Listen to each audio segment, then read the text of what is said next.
Hello everyone, this is Neha and this is Shivam Rania. So we are back again with a new reaction video. Video देखने से पहले channel को subscribe जरूर करें. आज का जो टॉपिक है वो बहुत बड़ा टॉपिक होने वाला है. हमें भी ये जानना था. हम जब से हम वीडियोस देख रहे हैं तो बहुत सी हमें प्यार भी मिला है, इस वीडियो प्यार भी मिला है वीडियोस पे, कमेंट्स में भी बहुत ज्यादा प्यार मिला है. डॉक्टर जाकिर नाइक जी के रिलेटेड प्यार भी मिला है. बहुत ज्यादा लोगों ने गलत, बहुत ज्यादा क्या कम लोगों ने नेगेटिव कमेंट्स भी किए कि ये ऐसे है, फ्रॉड है, ये है, वो जैसे मर्जी है. सो बढ़िया है, मतलब एक्सप्लेनेशन बढ़िया है. जो भी चीज़ समझाते हैं अच्छी लगती है हमें, तो है ना. हमें होता है कि हम जानना चाहते हैं चीज़ों के बारे में. हमें वो नहीं है कि अच्छा है या क्या कर रहा है, वो नहीं है ना. सो आज का टॉपिक है कि डॉक्टर जाकिर नाइक को इंडिया से क्यों निकाला गया. सही बात है ना. ये वीडियो देखते हैं और देखते हैं कि क्यों निकाला गया. किस को ये रीजन पहले से पता था वो जरूर कमेंट करके बताना, और वीडियो को लास्ट तक जरूर देखना. कौन हमारे साथ ये फर्स्ट टाइम सुनने जा रहा है. सो करें इंस्टाग्राम पे जाके गाइस फॉलो जरूर करें. सो ओरिजिनल वीडियो का लिंक डिस्क्रिप्शन में दिया है. सो करते हैं प्ले इसको. दोस्तों, डॉक्टर जाकिर नाइक साहब किससे छुपे हुए हैं, बल्कि यूं कहना बेहतर होगा कि रुए ज़मीन पर इनसे ज़्यादा जुर्रत और तकाबुल अदियान में महारत किसी और को अल्लाह ताला ने नहीं थमाई. करोड़ों हिंदुओं के दरमियान खुले चैलेंज और खुले आसमान तले जुर्रत के साथ दिल में गैर मुस्लिमों का दर रखते हुए बातिल का सामना किया. यहाँ तक कि हिंदुओं को खतरा लाहिक हो गया कि अब सारे का सारा हिंदुस्तान गया इस्लाम में. आज की इस वीडियो में हम आपको बताएंगे कि आखिर कौन कौन से असबाब थे जिनकी वजह से डॉक्टर जाकिर नाइक साहब को इंडिया छोड़ के जाना पड़ा, या डॉक्टर जाकिर नाइक साहब को इंडिया ने भगा दिया, या आज डॉक्टर जाकिर नाइक साहब इंडिया को क्यों मतलूब हैं और मोदी इसे क्यों बुला रहा है. मजीद डिस्कस करने से पहले इस वीडियो को लाइक कीजिए और हमारा चैनल जरूर सब्सक्राइब कीजिए. नाज़रीन, डॉक्टर जाकिर नाइक साहब के 1991 के बाद हिंदुस्तान में तबलीगी इज्तिमाआत में दीगर मज़ाहिब के लोग भी शिरकत करने लगे. उसके बाद कुछ इंतहा पसंद मजहबी जमातों की जानिब से डॉक्टर जाकिर नाइक साहब के खिलाफ बाकायदा एक तहरीक शुरू हुई. यानी भारतीय सरकार की तरफ से 2016 में डॉक्टर जाकिर नाइक साहब पर एक मनी लॉन्ड्रिंग का इल्ज़ाम लगाया गया. मनी लॉन्ड्रिंग और भारतीय मालियाती तहकीकाती इदारे डैरफ, जो कि वजारत हिंदुस्तान के तहत काम करता है, ने ये इल्ज़ाम आयद किया कि $28 मिलियन के असासे आखिर आए कहाँ से. ये तो हकीकत थी कि बाहर से भी आए थे और इंडियन स्टेट बैंक से मंजूर होके ही आए थे, लेकिन डॉक्टर जाकिर नाइक साहब को इंडिया में बैन करना था. लिहाजा तहकीकात शुरू हुई और डॉक्टर जाकिर नाइक साहब सच्चे थे, डट के मुकाबला किया और प्रेस कॉन्फ्रेंस की.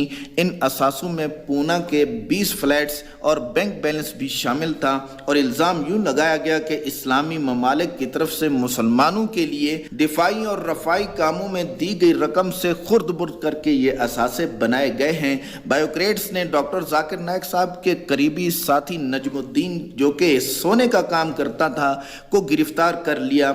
इससे पहले डॉक्टर जाकिर नाइक साहब के एक और साथी आमिर गजदार को इस इल्ज़ाम में गिरफ्तार कर लिया था कि वो डॉक्टर जाकिर नाइक साहब के लिए मनी लॉन्ड्रिंग में मदद देते हैं. रिपोर्ट यूं जारी की गई कि डॉक्टर जाकिर नाइक साहब ने इस्लामिक रिसर्च फाउंडेशन इदारे को मशकूक ज़राए से अतियात हासिल करने और जायदाद हासिल करने के लिए इस्तेमाल किया है. और इस रिपोर्ट में यह भी इल्ज़ाम था कि डॉक्टर जाकिर नाइक साहब ने 2004 से 2017 तक ओमान, बहरैन, सऊदी अरब, मुत्तहदा अमारात से 65 करोड़ रुपए वसूल किए. ये रकम डॉक्टर जाकिर नाइक साहब की वालदा, वालिद, बहन के अकाउंट में आई. इस रकम का असल जरिया नामालूम है, और मैं कहता हूं कि ये कैसे हो सकता है कि बैंक का सिस्टम ये तो बता दे कि किस किस अकाउंट में कितनी रकम आई है, और ये ना बताए कि ये रकम कहां से आई. और इसी इल्जाम की वजह से 2012 में पीस टीवी को इंडिया में बैन कर दिया गया, और 2017 में डॉक्टर जाकिर नाइक साहब का पासपोर्ट इस इल्जाम में मनसूख कर दिया गया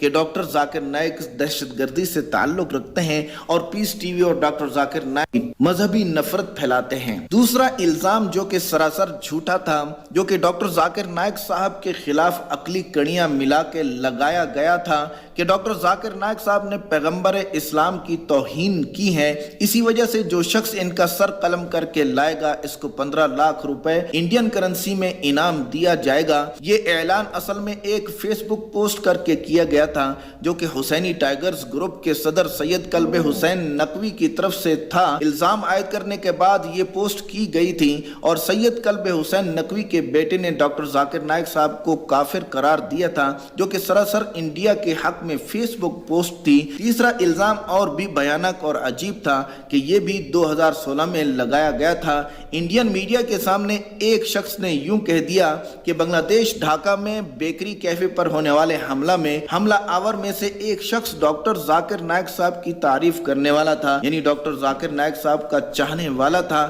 اصل میں جماعت المجاہدین بنگلہ دیش کی ایک ایسی تنظیم ہے جو کہ بنگلہ دیش میں اسلامی قانون نافذ کرانا چاہتی ہے۔ یہ حملہ ڈھاکہ کے پوش علاقے میں واقع ایک بیکری پر افطاری کے وقت ہوا جس میں 22 افراد ہلاک ہو گئے تھے۔ ان میں جاپانی، اٹالوی، امریکی سیاحوں سمیت بھارتی شہری بھی شامل تھے۔ حملہ کرنے والے دہشت گرد اسی وقت مارے گئے اور جو حملہ آور ڈاکٹر ذاکر نائک صاحب کا چاہنے والا تھا وہ اصل میں مشکوک تھا اور وہ بچ بھی گیا۔ اب انڈین میڈیا کے سامنے جب یہ بات آئی تو ان کو موقع مل گیا کہ ڈاکٹر ذاکر نائک صاحب پہ یہ الزام بھی لگا دیا جائے تاکہ اسلام جو کہ سچا مذہب ہے نہ پھیل سکے۔ اب کہانی اور بھی بھیانک ہوتی گئی اور ڈاکٹر ذاکر نائک صاحب کے عمومی اجتماع میں 21 غیر مسلم مشرف با اسلام ہوئے اور ان کو اجتماع کے ختم ہوتے ہی غائب کر دیا گیا۔ یہ واقعہ بھی انڈیا کے شہر کیرلا میں 2016 میں واقع ہوا۔ کیرلا حکومت نے ڈاکٹر ذاکر نائک صاحب پہ الزام یوں ڈالا کہ یہ 21 نو مسلم عراق اور شام میں شمولیت کر چکے ہیں اور یہ عالمی دہشت گردی کا حصہ بن چکے ہیں، اور ان الزامات کے ثبوت دور دور تک کہیں بھی نہ تھے، اور یہی الزام انڈین نیشنل کانگریس کی طرف سے بھی تھے۔ تاہم انڈین یونین مسلم لیگ نے اس بات کے امکانات سے انکار کیا اور ڈاکٹر ذاکر نائک صاحب کی حمایت بھی کی۔ ایک بڑی غلطی ڈاکٹر ذاکر نائک صاحب سے یہ ہوئی کہ انہوں نے سری سری شی شنکر کو سٹیج پر بحث کے لیے بلایا، جو کہ قرآن پاک کے اس آیت کی وجہ سے تھا مفہوم کہ تم آؤ ایسی بات پہ جو ہمارے تمہارے درمیان برابر ہیں، یعنی خدا ایک ہے۔ ہندو مذہب کی تمام کتابوں میں یہی بات لکھی ہے اور محمد صلی اللہ علیہ وسلم آخری پیغمبر ہیں۔ تو جب ڈاکٹر ذاکر نائک صاحب نے گھنٹہ بھر تقریر کی اور مکمل دلائل دیے تو سری سری شی شنکر جو کہ ہندوستان کے سب سے بڑے پنڈت ہیں کوئی جواب نہ دے سکے اور قریب 50 لاکھ لوگوں کے سامنے بغیر جواب دیے جانا پڑا۔ پھر جب اس پنڈت نے پریس کانفرنس کی تو کہا کہ جب آپ کو جوتی کاٹ رہی ہو تو واپس جوتی کو تھوڑی کاٹنا ہے۔ اب ڈاکٹر ذاکر نائک صاحب کو موقع ملا اور ہر سٹیج پہ پنڈت کی مٹی پلید کرنا شروع کر دی، جس کی وجہ سے ہندوؤں میں نفرت پیدا ہوئی اور تحریک والوں کو موقع ملا۔ لیکن ڈاکٹر ذاکر نائک صاحب کا یہ اچھا فیصلہ تھا کہ سازشوں میں کھپنے کی بجائے ملیشیا جا کر اپنے کام میں لگ گئے۔ پھر کیا ہوا؟ حال ہی میں ایک نیوز رپورٹر ملیشیا پہنچا جو کہ انڈیا سے گیا تھا اور نام اس کا مسلمانوں والا ہی تھا، کیونکہ حال ہی میں مودی نے ڈاکٹر ذاکر نائک صاحب کو واپس بلانے کا اعلان کیا کہ آپ آ جاؤ اپنا دفاع کرو۔ لیکن حقیقت یہ ہے کہ 80 سالوں سے جھوٹ کے کاریگر کیسے جھوٹ کو سچ بناتے ہیں، جیسے صدام حسین کو جھوٹ کے کاریگروں نے عدالت میں پھنسا کر پھانسی کے تختے پہ چڑھا دیا تھا، اسی جھوٹے الزامات کے ڈر اور خوف سے کہ کہیں یہ علم کا چشمہ خشک نہ ہو جائے۔ ڈاکٹر ذاکر نائک صاحب نے یہ فیصلہ کیا کہ اب پیس ٹی وی سے ہی کام چلایا جائے، جس کو روزانہ 20 کروڑ لوگ دیکھتے ہیں۔ یہ مسلم نیوز رپورٹر ملیشیا کے دارالحکومت کوالالمپور پہنچے۔ معلومات کے بعد پتہ چلا کہ ملاقات کے امکانات صرف جمعہ کے روز ہی ہو سکتے ہیں، کیونکہ ڈاکٹر ذاکر نائک صاحب جمعہ کے روز ہی شہر کی مسجد میں آتے ہیں۔ جب وہ مسجد پہنچے تو مسجد میں سیاح بہت زیادہ تھے اور سیکورٹی اہلکاروں نے انہیں بتایا کہ 1 بجے ڈاکٹر ذاکر نائک صاحب آتے ہیں، لیکن اس نیوز رپورٹر نے بتایا کہ وقت بہت باقی تھا۔ تو ہم نے ڈاکٹر ذاکر نائک صاحب کی رہائش گاہ پہ ملنے کا فیصلہ کیا اور وہاں پہنچے تو بڑی بڑی عمارتیں موجود تھیں اور سیکورٹی گارڈ سے ہماری ملاقات ہوئی اور انہوں نے ہمارا پیغام ڈاکٹر ذاکر نائک صاحب تک پہنچایا اور ہمیں شام کے 5 بجے ملاقات کا وقت ملا اور ہم واپس مسجد آ گئے اور 1 بجے ڈاکٹر ذاکر نائک صاحب تشریف لائے اور مسجد میں داخل ہوئے اور تمام نمازوں गाजियों को सलाम किया और सबने सलाम का जवाब दिया। इससे हमें अंदाजा हुआ कि डॉक्टर जाकिर नाइक साहब यहाँ की अहम शख्सियत हैं। हम 5 बजे मुलाकात की जगह पहुंचे तो डॉक्टर जाकिर नाइक साहब मसरूफ थे और मस्जिद से बाहर आते वक्त हमसे बात की कि आपको किसी ने नहीं बताया कि मैंने इंटरव्यू से क्यों इनकार किया, क्योंकि आपका इदारा हमसे इम्तियाजी सलूक करता है, लिहाजा भाग जाओ। हमने फिर अर्ज की कि हम आप पर आयद इल्जामात की वजह से इंटरव्यू लेना चाहते हैं। इस पर डॉक्टर जाकिर नाइक साहब ने कहा कि मैं किसी गैर मुस्लिम को तो इंटरव्यू दे सकता हूं लेकिन आपको नहीं। और डॉक्टर जाकिर नाइक साहब के आखिरी अल्फाज ये थे कि आप बीबीसी छोड़ देंगे तो मैं आपको इंटरव्यू जरूर दूंगा। मलेशिया में 1 हफ्ता क़याम के बाद हमें पता चला डॉक्टर जाकिर नाइक साहब यहाँ अपने आप को एक मुतासिर कुन शख्सियत बना चुके हैं। दोस्तों, आज डॉक्टर जाकिर नाइक साहब मलेशिया में आफियत और सुकून के साथ दीन का काम कर रहे हैं और पीस टीवी के जरिए से रोजाना पूरी दुनिया में 20 करोड़ लोगों तक अल्लाह का पैगाम पहुंचा रहे हैं। हकीकत यह है कि पूरी दुनिया में करोड़ों गैर मुस्लिम इनके चाहने वाले हैं। क़ुव्वत हाफ़िज़ा और ज़हीन होने के साथ साथ मेहनती भी हैं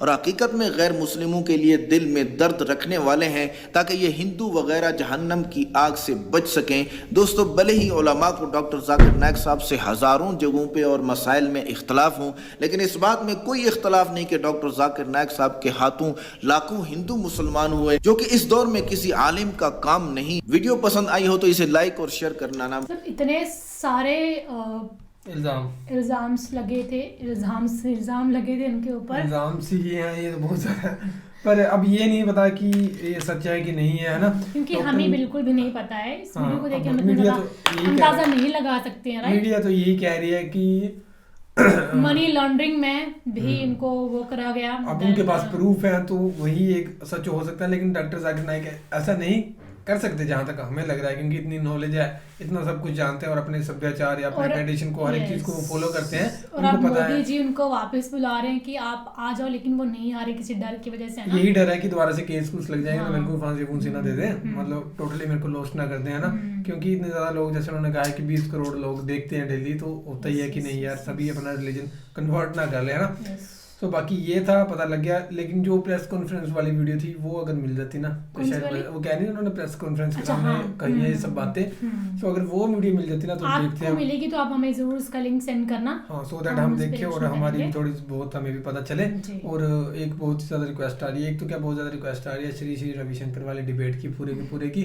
तो 3 घंटे का वो डिबेट है, करेंगे हम धीरे धीरे पर पार्ट वाइज करेंगे। जैसे आप सभी को पता है कि कैमरे की रिकॉर्डिंग नहीं है इतनी ज्यादा, तो 30 मिनट्स तक होती है, तो हम 25 मिनट्स तक कर देंगे। इस वीडियो से हमें ये पता चला है कि क्या क्या इल्जाम लगाए, लेकिन हमें बिल्कुल भी श्योरिटी कहते वो नहीं हुई है, राइट। सो वो किसी न किसी तरीके से हो जाएगी अगर आप लोग हमारी हेल्प करेंगे तो। बाकी फिलहाल इस वीडियो में guys, thank you so much for watching the video. मिलते हैं, बाय बाय।